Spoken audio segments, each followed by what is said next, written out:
Assalamualaikum warahmatullahi wabarakatuh. Salam sejahtera bagi semuanya. Salam Om Swastiastu, Namo Buddhaya, salam kebajikan. Kenalkan, nama saya Muhammad Ali Kurniawan dengan NIM 202. Pada kesempatan kali ini, saya mewakili kelompok 8 sebagai pembuka akan membahas mengenai pemenuhan fasilitas untuk ibu dan anak sesuai dengan pasal 22 ayat 3 Rancangan Undang-Undang KIA. Kita menjelaskan bagaimana tempat umum, khususnya taman-taman, apakah dapat atau tidak dapat memenuhi ketentuan yang diatur dalam RUU. Dalam pembahasan kali ini kita mengunjungi Balai Kota Surabaya. Dan kita akan membahas apakah memenuhi persyaratan yang ada di IA tersebut. Pembahasan selanjutnya akan dibahas oleh anggota yang lain. Simak pembahasannya sampai habis. Namanya saya NIM 131 Di sini saya akan mendahulukan dulu menjelaskan tentang RUU KIA. Sebelum lanjut ke analisis apakah taman balai kota dapat memenuhi persyaratan yang sudah ditetapkan dalam RUU ini, apa itu RUU KIA? RUU Kesejahteraan Ibu dan Anak atau disingkat RUU KIA adalah rancangan undang-undang yang bertujuan untuk meningkatkan kesejahteraan ibu dan anak di Indonesia. Salah satu bagian penting yang kita bahas dari RUU ini adalah pasal 22 ayat 3 yang mengatur tentang pemberian kemudahan dalam penggunaan fasilitas umum. RUU ini dilaksanakan dan sarana bagaimana dimaksud pada ayat 2 dapat berubah. Yang pertama, penyediaan ruang farmasi. Yang kedua, penyediaan ruang perawatan anak. Yang ketiga, tempat penitipan anak. Yang keempat, tempat bermain anak dan atau tempat prioritas atau lebih. Nah, sekarang mari kita lihat bagaimana implementasinya di lapangan. Dalam hal ini di Taman Balai Kota Surabaya. Assalamualaikum warahmatullahi wabarakatuh. Saya Wahyu Anda dengan NIM 204 ingin menjelaskan tentang apa yang menjadi fasilitas di Taman Balai Kota Surabaya ini. Saya mendapat bagian tentang fasilitas tempat bermain anak. Dalam pemenuhan HAM untuk anak, tempat bermain itu adalah hal yang sangat penting ya bagi saya, karena tempat bermain anak itu dapat menyediakan ruang bagi anak-anak agar mereka ini dapat bermain dan berinteraksi. Kemudian tempat bermain itu sangatlah penting untuk perkembangan fisik dan sosial mereka. Anak-anak bisa bermain, berlari di taman yang menyenangkan dan dalam rasa aman dan menyenangkan. Namun walaupun tidak ada tidak ada tempat bermain di Taman Balai Kota ini, ada belakang saya ini ada aviari burung yang cukup bagus sebenarnya burungnya.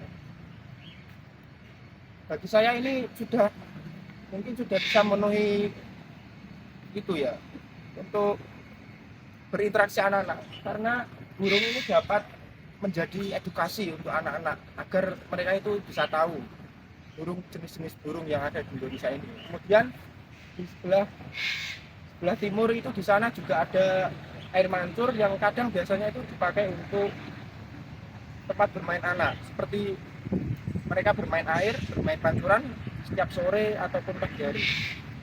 Demikian tentang fasilitas anak di Taman Balai Kota ini. Terima kasih. Perkenalkan, saya Muhammad Yosef Bandani dengan NIM 131220029. Kali ini saya berada di Taman Balai Kota Surabaya, di mana fasilitas di Taman Ibu Kota untuk kriteria tempat itu cukup untuk memenuhi syarat bagi ibu hamil dan anak-anak serta penyandang disabilitas. Yang pertama, adanya rem trotoar atau jalan bagi pengguna kursi roda untuk penyandang disabilitas. Kemana di Taman Balai Kota Surabaya juga banyak memiliki jalur akses yang ramah bagi penyandang disabilitas maupun ibu hamil serta anak-anak. Dan tempat duduk di Taman Balai Kota juga cukup banyak sehingga tidak mengkhawatirkan bagi ibu hamil dan anak-anak untuk beristirahat. Tempat duduk prioritas sangat membantu ibu hamil, ibu dengan anak kecil dan lansia serta penyandang disabilitas untuk mendapatkan tempat duduk yang nyaman. Bayangkan betapa pentingnya bagi ibu hamil yang membawa bayi atau ibu hamil yang sedang Halo, perkenalkan nama saya Karana Ramadan Siswanto dengan NIM 13122000153. Selanjutnya, penyediaan ruang laktasi. Yang pertama, kita menyoroti penyediaan ruang laktasi. Apa itu ruang laktasi? Ruang laktasi adalah ruangan khusus yang disediakan untuk ibu-ibu menyusui atau memerah ASI dengan nyaman. Ini bukan hanya soal kenyamanan, tapi juga kesehatan ibu dan bayi. Dengan adanya ruangan ini, ibu bisa menyusui dengan tenang di tempat umum. Tapi bisa kita lihat di sekeliling taman ini atau Taman Balai Kota ini belum ada yang namanya ruang laktasi atau menyusui. Jadi ibu-ibu yang memiliki bayi, ibu-ibu yang memiliki anak-anak itu tidak bisa menyusui anaknya di ruangan khusus yang nyaman dan aman. Jadi bisa kita lihat di sini, kalau ibu mau menyusui kita harus menyediakan ruang sendiri, atau mungkin jangan menyusui di sini, bisa menyusui di rumah atau menyiapkan susu yang sudah jadi dari rumah. Jadi memang itu kekurangan dari balai kota ini, karena kurangnya penyediaan ruang untuk laktasi. Tetapi untuk ruang untuk bermain anak atau anak-anak ingin mengekspresikan dirinya itu sudah cukup di sini. Jadi ruangan yang luas, ruangan yang bebas di Taman Balai Kota ini sudah cukup menjadi ruang anak-anak untuk bermain, untuk belajar di waktu luang. Jadi bisa kita lihat fasilitasnya di sini. Ini cocok untuk anak-anak, tapi mungkin kurang cocok untuk ibu menyusui. Jadi ibu-ibu yang menyusui atau sedang dalam masa penyusuan itu lebih baik jangan dibawa ke Taman Balai Kota ini, atau bisa cari taman lainnya yang menyediakan ruang laktasi. Mungkin bisa menjadi evaluasi juga untuk Taman Balai Kota untuk menyediakan ruang untuk menyusui, karena sebagai ibu pastinya kita ingin menyediakan ruang yang cukup dan nyaman untuk diri kita sendiri dan untuk anak yang kita jaga gitu. Jadi sebaiknya evaluasi buat taman di sini sih menyediakan ruang laktasi atau ruang menyusui. Semoga kedepannya ada ruang yang lebih nyaman atau space, ruang kosong untuk ibu-ibu bisa menyusui di sekitaran Taman Balai Kota ini, karena Taman Balai Kota ini terletak di tengah kota.